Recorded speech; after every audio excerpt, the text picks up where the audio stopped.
friend, and find no fault. You are sailing to Rome, and you tell me to obtain the post of governor of Gnosis. You are not content to stay at home with the honors you had before. You want something on a larger scale, more conspicuous. But when did you ever undertake a voyage for the purpose of reviewing your own principles and getting rid of any of them that proved unsound? Whom did you ever visit for that object? What time did you ever set yourself for that? What age run over the times of your life by yourself if you are... Did you examine your principles when a boy? Did you not do everything just as you do now? Or when you were a stripling, attending the school of oratory and practicing the art yourself, what did you ever imagine you lacked? And when you were a young man, entered upon public life and were pleading... Get out the clowns! ...who any longer seemed equal to you. And at what moment would you have endured another examining your principles and proving that they were unsound? What then am I to say to you, help me in this matter? You cry, ah! For that I have no rule, and neither did you, if that was your object. Come to me as a philosopher, but as you might have gone to an herb settler or a cobbler. What do philosophers have rules for then? Why, that whatever may betide, our ruling faculty may be as nature would have it, and so remain. Take you this a small matter, not so, but the greatest thing there is. Well, does it need but a short time? Can it be by a passer-by? Grasp it if you can. Then you will say, yes, I met Epictetus. Just as you might a statue or a monument, you saw me. That is all. But a man who meets a man is one who learns the other's mind and lets him see his in return. Then my mind, show me yours, and then go and say that you met me. Let us try each other. If I have any wrong principle, rid me of it. If you have, out with it. That is what meeting a philosopher means, not so. You think this is only a flying visit. Well, we are hiring the ship. We can see Epictetus too. Let us see what he has to say, then on leaving you cry out on Epictetus for a worthless fellow, provincial and barbarous of speech. What else indeed did you come to judge of? Whether you will or not, you are poorer than I. What then do I lack? What you have not, constancy of mind, such as nature would have it be. Tranquility. Patron or no patron, what care I? But you do care. I am richer than you. I am not racked with anxiety as to what Caesar may think of me. Flatter none on that account. This is what I have instead of vessels of gold and silver. Your vessels may be of gold, but your reason, your principles, your accepted views, your inclinations, your desires are of earthenware. To you, all you have seems small. To me, all I have seems great. Your desire is insatiable. Mine is satisfied. See children thrusting their hands into a narrow neck jar and striving to pull out the nuts and figs it contains. They fill the land, they can pull it out again, and then they fall to tears, let go a few of them. And then you can draw out the rest. You too, let your desire go. Covet not many things, and you will obtain.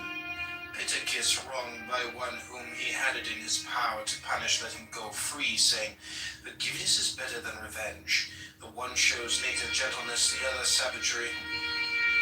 My brother ought not to have treated me thus, true, but he must see to that. However he may treat me, I must deal rightly by him. This is what lies with me, what none can hinder. Nevertheless, a man should also be prepared to be sufficient unto himself, to dwell with himself alone, even as God dwells with himself alone, shares his repose with none, and considers the nature of his own administration, intent upon such thoughts as are meet unto himself. So should we also be able to converse with ourselves, to need none else beside, to sigh for no distraction, to bend our thoughts upon the divine administration, and how we stand related to all us, to observe how human accidents touched us of old, and how they touch us now, what things they are that still have power to hurt us, and how they may be cured or removed, to perfect what needs perfecting, as reason would direct. If a man has frequent intercourse with others, either in the way of conversation, entertainment, or simple familiarity, he must either become like them or change them to his own fashion. A live coal placed next to a dead one will either kindle that or be quenched by it. Such being the risk, it is well to be cautious in admitting intimacies of this sort, remembering that one cannot rub shoulders with with a soot-stained man without sharing the soot oneself. What will you do, supposing the talk turns on gladiators or horses or prize fighters or what is worse, on persons, condemning this and that, approving the others? Or suppose a man sneers or jeers or shows a malignant temper. Has any among us the skill of the lute player who knows at the first touch which strings are out of tune and sets the instrument right? Has any of you such a power as Socrates had in all his intercourse with men of winning them over to his own convictions? Nay, but you must needs be swayed hither and thither by the uninstructed. How comes it then that they prove so much stronger than you? Because they speak from the fullness of the heart. Their low, corrupt views are their real convictions, whereas your fine sentiments are but from the lips outwards. That is why they are so nerveless and dead. It turns one's stomach to listen to your exaltations and hear of your miserable virtue that you prate up and down. Thus it is that the vulgar prove too strong for you. Everywhere strength, everywhere victory awaits your conviction. In general, any methods of discipline applied to the body which tend to modify its desires or repulsions are good for ascetic ends, but if done for display, they betray at once a man who keeps an eye on an outward show, who has an ulterior purpose and is looking for spectators to shout, "Oh, what a great man!" This is why Apollonius so well said, "If you are bent upon a little private discipline, wait till you are choking with heat some day, and take a mouthful of cold water and spit it out again and tell no man. Study how to give as one that is sick, that thou mayest hereafter give as one that is whole. Fast, drink water, only abstain altogether from desire, that thou mayest hereafter conform the desire to reason. Thou wouldst do good unto men, then show them by thine own example what kind of men philosophy can make, and cease from foolish trifling. Eating, do good to them that eat with thee. Drinking, to them that drink with thee. Yield unto all, give way, and bear with them. Thus shalt thou do them good, but vent not upon them thine own evil humor. Even as bad actors cannot sing alone, but only in chorus, so some cannot walk alone. Man, if thou art aught, strive to walk alone, and hold converse with thyself, instead of skulking in the chorus. At length think, look around thee, bestir thyself, that thou mayest know thou art. You would fain be victor at the Olympic Games, you say. Yes, but weigh the conditions, weigh the consequences then, and then only lay to your hand.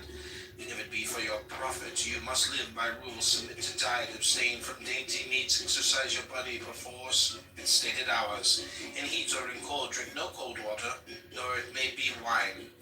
In a word, you must surrender yourself wholly to your trainer, as though to a physician. Then in the hour of contest, you will have to delve the ground. It may chance dislocate an arm, sprain an ankle, go down abundance of yellow sand. Be scourged with the whip, and with all this sometimes lose the victory. Count the cost, and then, if your desire still holds, try the wrestler's life. Just let me tell you that you will be behaving like a pack of children playing now with wrestlers, now with gladiators, presently falling to trumpeting and on to stage playing. And the fancy takes them for what they have seen. You are even the same, wrestler, gladiator, philosopher. Orator all by turns, and none of them with your whole soul. Like an ape, you mimic what you see, to one thing constant, never. The thing that is familiar charms no more. This is because you never undertook aught with due consideration, nor after strictly testing and viewing it from every side. No, your choice was thoughtless. The glow of your desire had waxed cold. And bethink you first what it is that you would do, and then what your own nature is able to bear. Would you be a wrestler? You can't fuck around with Consider your shoulders, your thighs, your loins. Not all men are formed to the same end. Think you to be a philosopher while acting as you do? Think you can go on thus eating, thus drinking, giving way in like manner to wrath and to displeasure? Nay, you must watch, you must labor, overcome certain desires. Quit your familiar friends, submit to be despised by your slave, to be held in derision by them that meet you, to take the lower place in all things, in office and positions of authority in courts of law. Weigh these things fully, and then, if you will, lay to your hand, if as the price of these things you would gain freedom, tranquility, and passionless serenity. He that hath no musical instruction is a child in music. He that hath no letters is a child in learning. He that is untaught is a child in life. Can any profit be derived from these men? Aye, from all. What, even from a reveler? Why, tell me what profit a wrestler gains from him who exercises him beforehand. The very greatest he trains me in the practice of endurance, of controlling my temper, of gentle ways you deny it. What, the man who lays hold of my neck and disciplines loins and shoulders does me good, while he that trains me to keep my temper does me none. This is what it means that knowing how to gain advantage from men is my neighbor bad. Bad to himself, but good to me. He brings my good temper, my gentleness into play. Is my father bad? Bad to himself, but good to me. This is the rod of Hermes. Touch what you will with it, they say, and it becomes gold. Nay, but bring what you will, and I will transmute it into good. Bring sickness, bring death, bring poverty, and reproach, bring trial for life. All these things through the rod of Hermes shall be turned to profit. Till then, these sound opinions have taken firm root in you, and you have gained a measure of strength for your security. I counsel you to be cautious in associating with the uninstructed, else whatever impressions you receive upon the tablets of your mind in the school will day by day melt and disappear. Wax and sun withdraw then somewhere far from the sun while you have these waxen sentiments. We must approach this matter in a different way. It is great and mystical. It is no common thing, nor given to every man. Wisdom alone, it may be, will not suffice for the care of youth. A man needs also a certain measure of readiness and aptitude for the office, aye, and certain bodily qualities, and above all to be counselled of God himself to undertake this post, even as he counselled Socrates to fill the post of one who confutes error, signing to Diogenes the royal office of high reproof, and to Zeno that of positive instruction. Whereas you would fain set up for a physician provided with nothing but drugs, where and how they should be applied you neither know nor care. If what charms you is nothing but abstract principles, sit down and turn them over quietly in your mind, but never dub yourself a philosopher, nor suffer others to call you so. Rather say, he is in error, for my desires, my impulses are unaltered, and given my adhesion to what I did before, nor has my mode of dealing with the things of sense undergone any change. When a friend inclined to cynic views asked Epictetus what sort of person a true cynic should be, requesting a general sketch of the system, he answered, we will consider that at leisure. At present I content myself with saying this much. If a man put his hands to so weighty a matter without God, the wrath of God abides upon him. That which he covets, but bring upon him public shame, and even on finding himself in a well-ordered house, does a man step forward and say to himself, I must be master here. Else the lord of that house takes notice of it, and seeing him insolently giving orders, drags him forth and chastises him. So it is also in this great city the world. Here also is there a lord of the house who orders all things. Thou art the sun. In thine orbit thou hast power to make the year and the seasons, to bid the fruits and the earth grow and decrease, the winds arise and fall. Thou canst in due measure cherish with thy warmth the frames of men. Go make thy circuit, and thus minister unto all, from the greatest to the least. Thou canst lead a host against Troy, be Agamemnon. Thou canst meet Hector in single combat, be Achilles. But had Thersites stepped forward and claimed the chief command, he had been met with a refusal, or obtained it only to his own shame and confusion of face before a cloud of witnesses. Others may fence themselves with walls and houses when they do such deeds as these and wrap themselves in darkness. Nay, they have many a device to hide themselves. Another may shut his door and station one before his chamber to say, if any comes, he has gone forth, he is not at leisure. But the true cynic will have none of these things. Instead of them, he must wrap himself up in modesty, as he will bring about himself to shame and naked under the open sky. That is his house, that is his door, that is the slave that guards his chamber, that is his darkness, death. Let it come when it will, but whether it smite but a part or the whole fly, you tell me fly. But whither shall I fly? Can any man cast me beyond the limits of the world? It may not be, and whithersoever I go, there shall I still find sun, moon, and stars. There shall I find dreams and omens, and converse with the gods.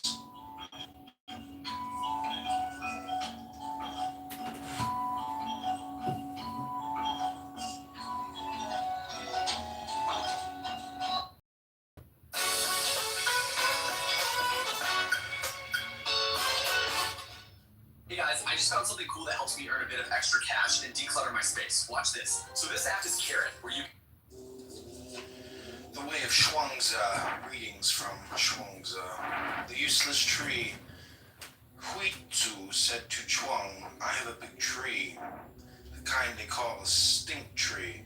The trunk is so distorted, so full of knots, no one can get a straight plank out of it. The branches are so crooked you cannot cut them up in any way that makes sense. There it stands beside the road, no carpenter will even look at it. Such is your teaching, big and useless. Shuangzi replied, have you ever watched the wild cat crouching, watching his prey? This way it leaps and that way, high and low, and at last lands in the trap? But have you seen the yak? Great as a thundercloud, he stands in his might. Big, sure. No use? Then plant it in the wasteland in emptiness. Walk idly around, rest under its shadow. No axe or bill prepares its end. No one will ever cut it down. Useless? You should worry.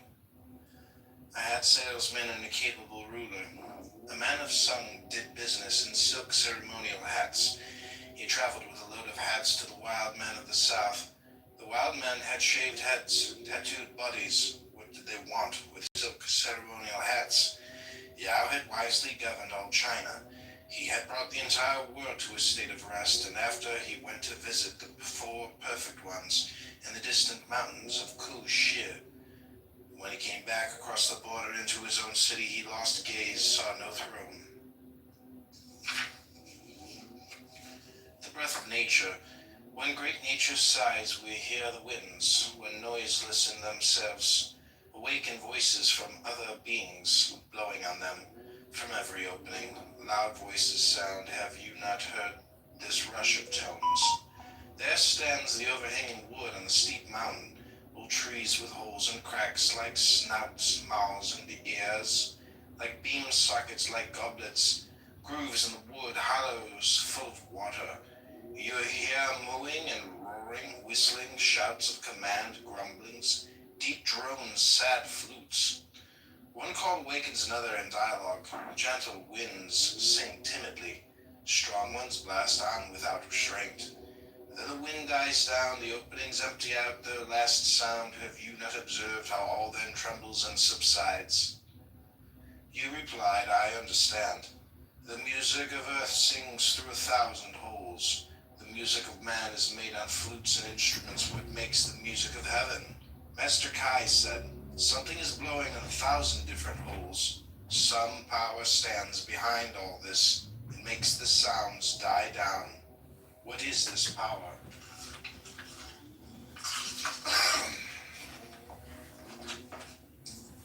Great knowledge sees all in one. Small knowledge breaks down into the many. When the body sleeps, the soul is enfolded in one. When the body wakes, the openings begin to function. They resound with every encounter, with all the varied business of life, the strivings of the heart. Men are locked, perplexed, lost in doubt. Little fears eat away their peace of heart. Great fears swallow them whole.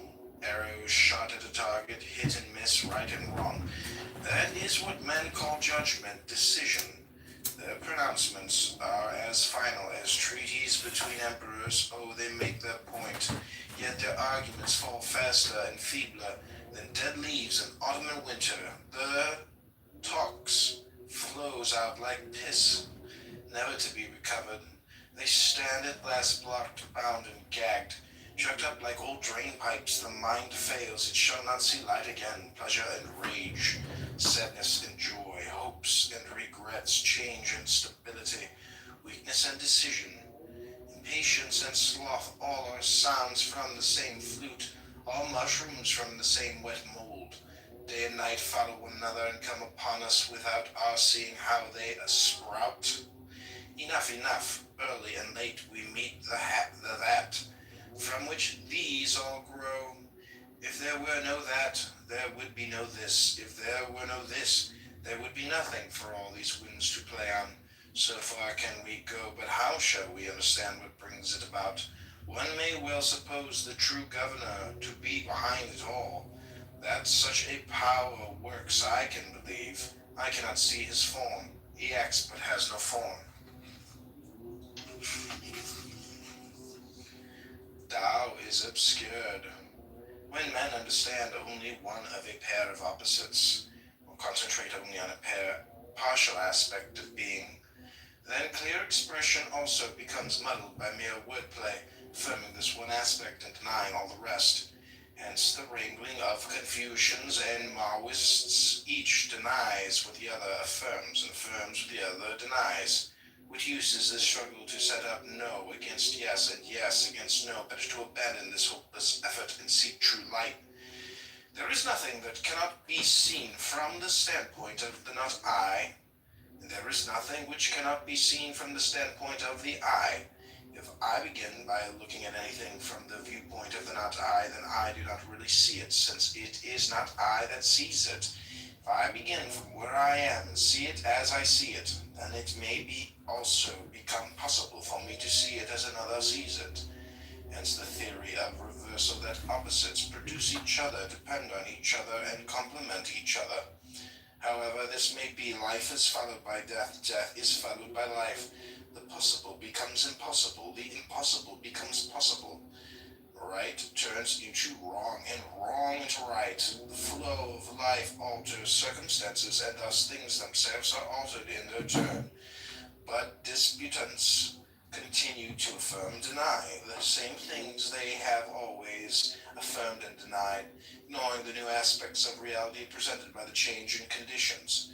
The wise man, therefore, instead of trying to prove this or that point by logical disputation, sees all things in the light of direct intuition. He is not imprisoned by the limitations of the I, for the viewpoint of direct intuition is that of both I and not I. Hence he sees that on both sides of every argument there is both right and wrong. He also sees that in the end they are reducible to the same thing once they are related to the pivot of Tao. When the wise man grasps this pivot, he is in the center of the circle, and there he stands while yes and no pursue each other around the circumference. The pivot of Tao passes through the center where all affirmations and denials converge. He who grasps the pivot is at the still point from which all movements and oppositions can be seen in their right relationship. Hence he sees the limitless possibilities of both yes and no, abandoning all thoughts of imposing a limit or taking sides. He rests in direct intuition. Therefore I said, better to abandon disputation and seek the true light. 3 in the morning, when we wear out our minds stubbornly, clinging to one partial view of things, refusing to see a deeper agreement between this and its complementary opposite, we have what is called 3 in the morning. What is this 3 in the morning? A monkey trainer went to his monkeys and told them, as regards your chestnuts, you are going to have 3 measures in the morning and 4 in the afternoon. At this they all became angry, so he said, all right, in that case I give you 4 in the morning, 3 in the afternoon. This time they were satisfied. The 2 arrangements were the same in that the number of chestnuts did not change, but in one case the animals were displeased and in the other they were satisfied. The keeper had been willing to change his personal arrangement in order to meet objective conditions. He lost nothing by it. The truly wise man, considering both sides of the question without partiality, sets them both in the light of Tao.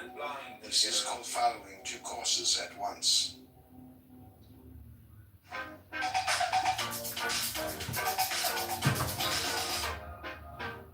I was making so much money with DoorDash. I wanted to earn money in my free time, but I didn't want to go out and get a boring 9 to 5. That's when I found out how much money my friend was making with DoorDash. Ow. This is called following 2 courses at once. Cutting up an ox. Prince Wen Hui's cook was cutting up an ox. Out went a hand, down went a shoulder. He planted a foot, he pressed with a knee. The ox fell apart with a whisper. The bright cleaver murmured like a gentle wind, Rhythm, timing like a sacred dance, like the mulberry grove, like ancient harmonies. Good work, the prince exclaimed. Your method is faultless. Method, said the cook, laying aside his cleaver. What I follow is Tao beyond all methods. When I first began to cut up oxen, I would see before me the whole ox, all in one mass. After 3 years, I no longer saw this mass. I saw the distinctions. But now I see nothing with my eye.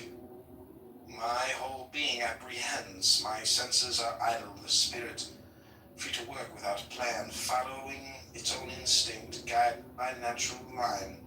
The secret opening, the hidden space, my cleaver finds its own way. I cut through no joint, chop no bone. A good cook needs a new chopper once a year. He cuts. A poor cook needs a new one every month. He hacks. I have used this same cleaver 19 years. It has cut up 1,000 oxen, its edges as keen as if newly sharpened. There are spaces in the joints, the blade is thin and keen. When this thinness finds that space, there is all the room you need. It goes like a breeze, hence I have this cleaver 19 years as if newly sharpened. True, there are sometimes tough joints, feel them coming. I slow down, I watch closely, hold back, barely move the blade, and whomp. The pot falls away, landing like a clod of earth. Then I withdraw the blade, I stand still and let the joy of the work sink in. I clean the blade and put it away. Prince Wanhuai said, this is it. My cook has shown me how I ought to live my own life. The man with one foot and the marsh pheasant. Congressman saw a maimed official who left foot had been cut off. Penalty in the political game. Kind of man, he cried, is this one-footed oddity. How did he get that way? Shall we say man did this or heaven? Heaven, he said, this comes from heaven, not from man. When heaven gave this man life, it willed. He should stand out from others and sent him into politics to get himself distinguished. See, 1 foot. This man is different. The little marsh pheasant stopped 10 times to get a bite of grain. She must run 100 steps before she takes a sip of water, yet she does not ask to be kept in a hen run. Though she might have all she desired set before her, she would rather run and seek her own little living uncaged. The fasting of the heart, Yanhuai, the favorite disciple of Confucius, came to take leave of his master. Where are you going? Asked Confucius. I am going to Wai. And what for? I have heard that the Prince of Wai is a lusty, full-blooded fellow and is entirely self-willed. He takes no care of his people and refuses to see any fault in himself. He pays no attention to the fact that his subjects are dying right and left. Corpses lie all over the country like hay in a field. People are desperate, but I have heard you, master, say that one should leave the state that is well governed and go to one which is in disorder. At the door of the physician there are plenty of sick people. I want to take this opportunity to put into practice what I have learned from you and see it if I can bring about some improvement in conditions there.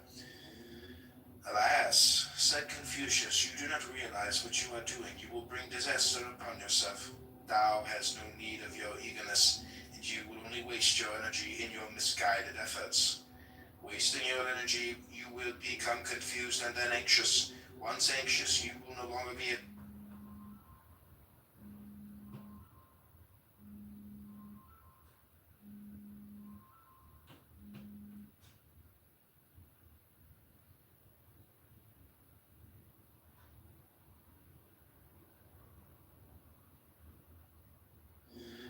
Alas, said Confucius, you do not realize what you are doing. You will bring disaster upon yourself. Tao has no need of your eagerness, and you will only waste your energy in your misguided efforts. Wasting your energy, you will become confused and then anxious. Once anxious, you will no longer be able to help yourself. The sages of old first sought Tao in themselves, then looked to see if there was anything in others that corresponded with Tao as they knew it. But if you do not have Tao yourself, what business have you spending your time in vain efforts to bring up corrupt politicians into the right path? However, I suppose you must have some basis for your hope of success. How do you propose to go about it? And Why replied, I intend to present myself as a humble, disinterested man, seeking only to do what is right and nothing else. A completely simple and honest approach. Will this win his confidence? Certainly not. Confucius replied, this man is convinced that he alone is right. He may pretend outwardly to take an interest in an objective standard of justice, but do not be deceived by his expression. He is not accustomed to being opposed by anyone. His way is to reassure himself that he is right by trampling on other people. If he does this with mediocre men, he will all the more certainly do it to one who presents a threat by claiming to be a man of high qualities. He will cling stubbornly to his own way. He may pretend to be interested in your talk about what is objectively right, but interiorly he will not hear you, and there will be no change whatever. You will get nowhere with this. Yan Huai then said, very well, instead of directly opposing him, I will maintain my own standards interiorly, but outwardly I will appear to yield. I will appeal to the authority of tradition, to the examples of the past. He who is interiorly uncompromising is the Son of Heaven, just as much as my ruler. I will not rely on any teaching of my own, and will consequently have no concern about whether I am approved or not. Will eventually be recognized as perfectly disinterested and sincere. They will all come to appreciate my candor, and thus I will be an instrument of heaven in their midst. In this way, yielding in obedience to the prince as other men do, bowing, kneeling, prostrating myself as a servant should, I shall be accepted without blame. Then others will have confidence in me, and gradually they will make use of me, seeing that I desire only to make myself useful and to work for the good of all men. Thus I will be an instrument of men. Meanwhile, all I have to say will be expressed in terms of ancient tradition. I will be working with the sacred tradition of the ancient sages. Though what I say may be objectively a condemnation of the prince's conduct, it will not be I who say it. The tradition itself, in this way I will be perfectly honest, and yet not give offense. Thus I will be an instrument of tradition. Do you think I have the right approach? Certainly not, said Confucius. You have too many different plans of action. When you have not even got to know the prince and observed his character, at best you might get away with it and save your skin, but you will not change anything whatever. He might perhaps superficially conform to your words, but there will be no real change of heart. Yan Huai then said, well, that is the best I have to offer. Will you, master, tell me what you suggest? You must fast, said Confucius. Do you know what I mean by fasting?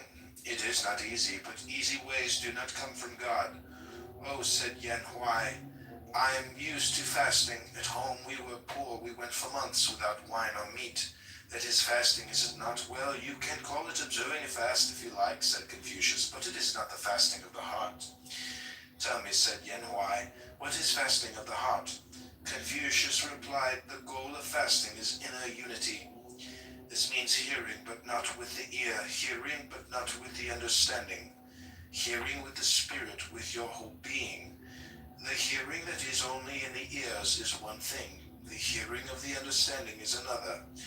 But the hearing of the spirit is not limited to any one faculty, to the ear or to the mind.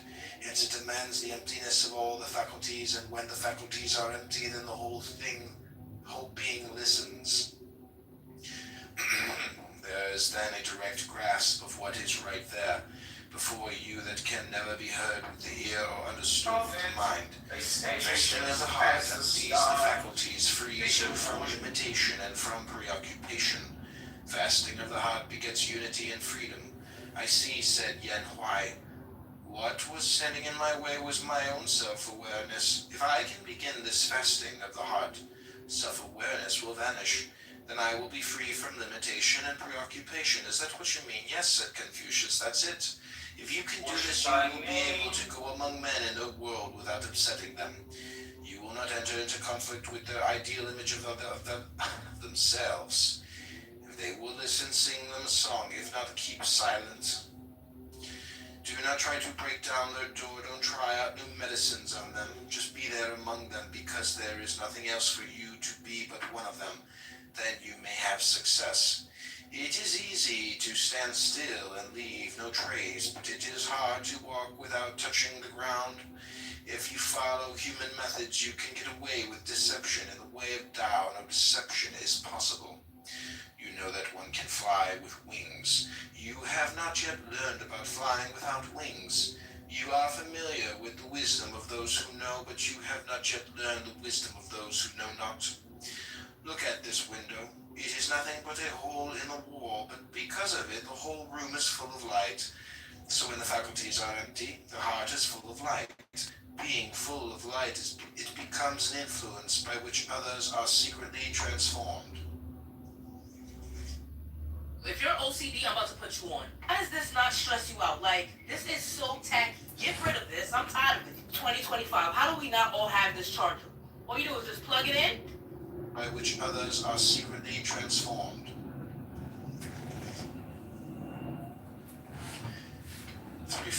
There were three friends discussing life. One said, "Can men live together and know nothing of it?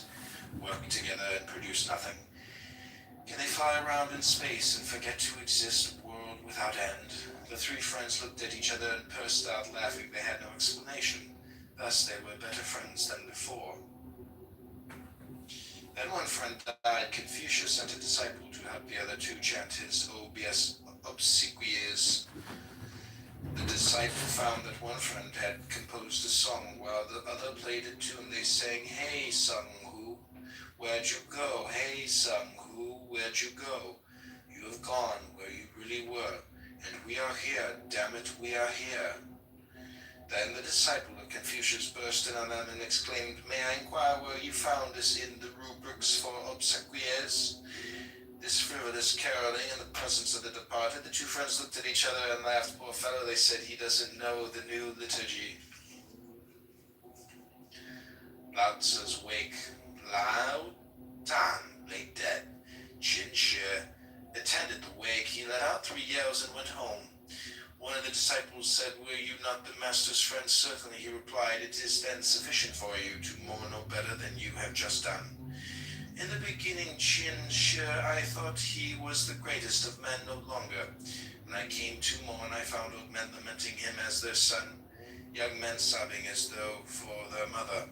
How did he bind them to himself so tight, if not by words he should never have said, and tears he should never have wept? He weakened his true being. He laid on load upon load. Load of emotion increased the enormous reckoning. He forgot the gift God had entrusted to him. This the ancients called punishment for neglecting the true self. The master came at his right time into the world. When his time was up, he left it again. He who awaits his time, who submits when his work is done.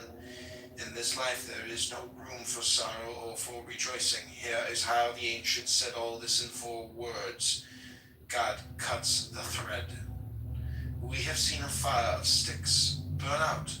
The fire now burns in some other place where, who knows, these brands are burnt out. Confucius and the Madman. When Confucius was visiting the state of Chu, along came Kya-Yu, the madman of Chu, and sang outside the master's door, "O Phoenix, Phoenix, where's your virtue gone? It cannot reach the future or bring the past again. When the world makes sense, the wise have work to do. They can only hide when the world's askew. Today, if you can stay alive, lucky are you. Try to survive. Joy's featherlight, but who can carry it? Sorrow falls like a landslide, who can parry it? Never, never teach virtue more. You walk in danger, beware, beware. Even ferns can cut your feet. When I walk crazy, I walk right. But am I a man to imitate? The tree in the mountain height is its own enemy. The grease that feeds the light devours itself. The cinnamon tree is edible, so cut it down. The lacquer tree is profitable, they maim it. Every man knows how useful it is to be useful. No one seems to know how useful it is to be useless. Alright, this is philosophyvideos.com. We'll end it there on page 60. The Way of Chuang-Tzu by Thomas Merton. The next chapter will be The True Man. If we were as intent upon our own business as the old fellows at Rome are upon what interests them, we too might perhaps accomplish something. I know a man older than I am, now superintendent of the corn market at Rome, and I remember when he passed through this place on his way back from exile, what an account he gave me of his former life, declaring that for future, once home again, his only care should be to pass his remaining years in quiet and tranquility. For how few years have I left, he cried. That, I said, you will not do. But the moment the scent of Rome is in your nostrils, you'll forget it all, and if you can but gain admission to court, you'll be glad enough to elbow your way in and thank God for it. Epictetus, he replied, if you ever find me setting as much as 1 foot within the court, think what you will of me. Well, as it was, what did he do ere ever he entered the city? He was met by dispatch from the emperor. He took it and forgot the whole of his resolutions. From that moment he has been piling one thing upon another. I should like to be beside him to remind him of what he said when passing this way, and to add how much better a prophet I am than you. What then? Do I say man is not made for an active life? Far from it, but there is a great difference between other men's occupations and ours. A glance at theirs will make it clear to you. All day long they do nothing but calculate, contrive, consult how to wring their profit out of foodstuffs, farm plots, and the like. Whereas I entreat you to learn what the administration place it being endowed with reason holds therein, to consider what you are yourself, and wherein your good and evil consists. A man asked me to write to Rome on his behalf, who, as most people thought, had met with misfortune, for having been before wealthy and distinguished, he had afterwards lost all and was living here. So I wrote about him in a humble style. He, however, on reading the letter, returned it to me with the words, I asked for your help, not for your pity. No evil has happened unto me. True instruction is this, to learn to wish that each thing should come to pass as it does. And how does it come to pass? As the disposer has disposed it. Now he has disposed that there should be summer and winter, plenty and dearth, and vice and virtue, and all such objects for the harmony of the whole. Have this thought ever present with thee, when thou losest any outward thing, what thou gainest in its stead. And if this be the more precious, say not, I have suffered loss. Concerning the gods, there are who deny the very existence of the Godhead. Others say that it exists, but neither bestows nor concerns itself, nor has forethought for anything. Third party attribute to it existence and forethought, but only for great and heavenly matters, not for anything that is on earth. A fourth party admit things on earth as well as in heaven, but only in general, and not with respect to each individual. A fifth of whom were Ulysses and Socrates, are those that cry, I move not without thy knowledge. Considering all these things, the good and true man submits his judgment to him that administers the universe, even as good citizens, to the law of the state. And he that is being instructed should come thus minded, how may I in all things follow the gods, and how may I, satisfied with the divine, and how may I become free? For he is free for whom all things come to pass, according to his will, and whom none can hinder. What then is freedom? Madness? God forbid, for madness and freedom exist not together. But I wish all that I desire to come to pass, and in the manner that I desire. You are mad, you are beside yourself. Know you not that freedom is a glorious thing and of great worth? But that what I desired at random, I should wish at random to come to pass, so far from being noble, may well be exceeding base. You must know that it is no easy thing for a principle to become a man's own, unless each day he maintained it and hear it maintained, as well as work it out in life. You are impatient and hard to please. If alone you call it solitude, if in the company of men you dub them conspirators and thieves, and find fault with your very parents, children, brothers, and neighbors, whereas when by yourself you should have called it tranquility and freedom, and herein deemed yourself like unto the gods. And when in the company of the many you should not have called it a wearisome crowd and tumult, but an assembly and a tribunal, and thus accepted all with contentment. What then is the chastisement of those who accept it? Not to be as they are. Is Is any discontented with being alone? Let him be in solitude. Is any discontented with his parents? Let him be a bad son and lament. Is any discontented with his children? Let him be a bad father. Throw him into prison. What prison? Where he is already, for he is there against his will. And wherever a man is against his will, there to him is a prison. Socrates was not in prison, since he was there with his own consent. Knowing thou what a speck thou art in comparison with the universe. That is, with respect to the body, since with respect to reason, thou art not inferior to the gods, no less than they. For the greatness of reason is not measured by length or height, but by the resolves of the mind. Place then thy happiness in that wherein thou art equal to the gods. Asked how a man might eat acceptably to the gods, Epictetus replied, if when he eats he can be just, cheerful, equable, temperate, and orderly, can he not thus eat acceptably to the gods? But when you call for warm water and your slave does not answer, or when he answers brings it lukewarm, or is not even found to be in the house at all, then not to be vexed nor burst with anger, is not that acceptable to the gods? But how can one endure such people? Slave, will you not endure your own brother that has got to his forefather, even as a son sprung from the same stock and of the same high descent as yourself? And if you are stationed in a high position, are you therefore forthwith to set up for a tyrant? Remember who you are, that they are by nature your kinsmen, your brothers, the offspring of God. But I paid a price for them, not they for me. Do you see whither you are looking down to the earth, to the pie, to the pit, to those despicable laws of the dead? But to the laws of the gods you do not look. When we are invited to a banquet, we take what is set before us, and were one to call upon his host to set fish upon the table, or sweet things, he would be deemed absurd. Yet in a word, we ask the gods for what they do not give, and that although they have given us so many things, asked how a man might convince himself that every single act of this was under the eye of God, Epictetus answered, do you not hold that all things are bound together in one? I do. Well, and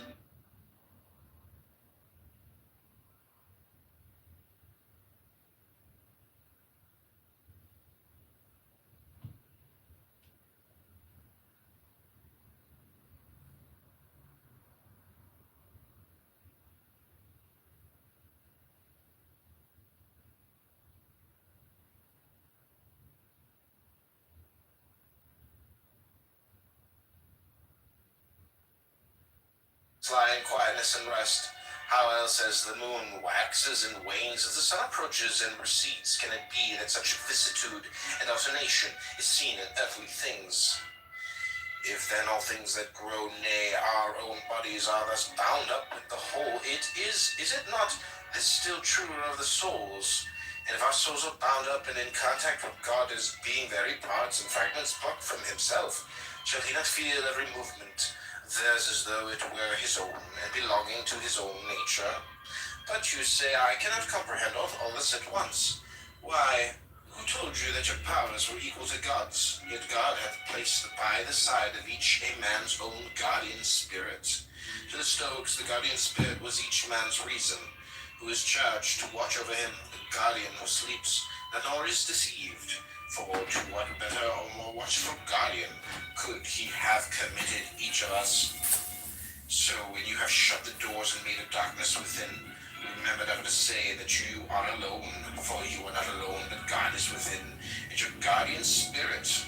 What right do they need to hold what you do? To this God you also should have sworn allegiance, even as soldiers unto Caesar. They, when their service is hired, swear to hold the life of Caesar dearer than all else. And will you not swear your oath that are deemed worthy of so many and great gifts? And will you not keep your oath when you have sworn it?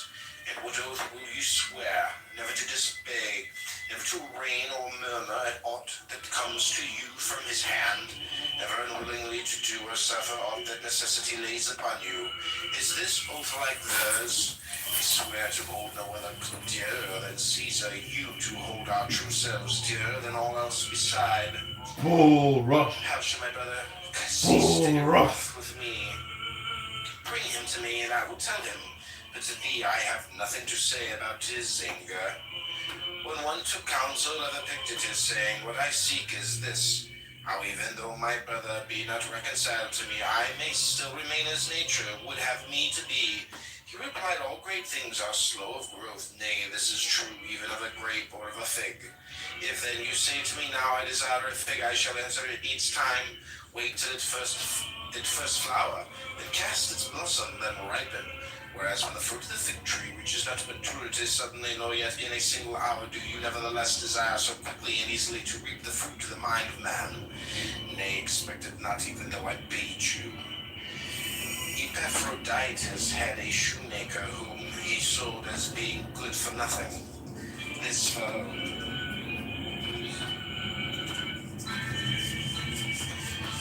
by some accident was afterwards purchased by one of Caesar's men and became shoemaker to Caesar. You should have seen what respect Epaphroditus paid him then. How does the good Felicion kindly let me know? And if any of us inquired, what is Epaphroditus doing? The answer was, he is consulting about so-and-so with Felicion. Had he not sold him as good for nothing, who had in a trice converted him into a wiseacre? This is what comes of holding of importance anything but the things that depend on the will. Would you shun enduring yourself, attempt not to impose on others. You shun slavery. Beware of enslaving others. If you can endure to do that, one would think you had been once upon a time a slave yourself. Vice is nothing in common with virtue, nor freedom with slavery. Has a man been raised to the tribuneship? Every one that he meets congratulates him. One kisses him on the eyes, another on the neck, while the slaves kiss his hands. He goes home to find torches burning. He sends to the capital to sacrifice. Whoever sacrificed for having had right desires, for having conceived such inclinations as nature would have him. In truth, we thank the gods for that wherein we place our happiness. A man was talking to me today about the priesthood of Augustus. I said to him, Let the thing go, my good sir. You will spend a great deal to no purpose. Well, but my name will be inserted in all the documents and contracts. Will you be standing there to tell those that read them that is my name written there? And even though you could now be there in every case, what will you do when you are dead? At all events, my name will remain. Inscribe it on a stone, and it will remain just as well, and think beyond Nicopolis, what memory of you will there be. But I shall have a golden wreath to wear. If you must have a wreath, get a wreath of roses and put it on. You will look more elegant. Above all, remember that the door stands open. Be not more fearful than children, but as they, when they weary of the game, cry, I will play no more. Even so, when thou art in the like case, cry, I will play no more, and depart. But if thou sayest, make no lamentation. Is there smoke in the room? If it be slight, I remain. If grievous, I quit, sire, I quit it. For you must remember this and hold it fast. The door stands open. You shall not dwell at Nicopolis, well and good, nor at Athens. And I will not dwell at Athens either, Rome, nor Rome either. You shall dwell in Gyara. Well, but to dwell in Gyara seems to me like a grievous smoke. Depart to a place where none can forbid me to dwell. That habitation is open to all. For as for the last garment of all, that is the poor body. Beyond that, none cannot do aught unto me. This is why Demetrius said to Nero, You threaten me with death, but it is nature who threatens you. The beginning of philosophy is to know the condition of one's own mind. If a man recognizes that this is in a weakly state, he will not then want to apply it to questions of the greatest moment, as it is men who are not fit to swallow even a morsel, buy whole treatises and try to devour them. Accordingly, either vomit them up again or suffer from indigestion, whence come gripings, fluxions, and fevers, whereas they should have stopped to consider their capacity.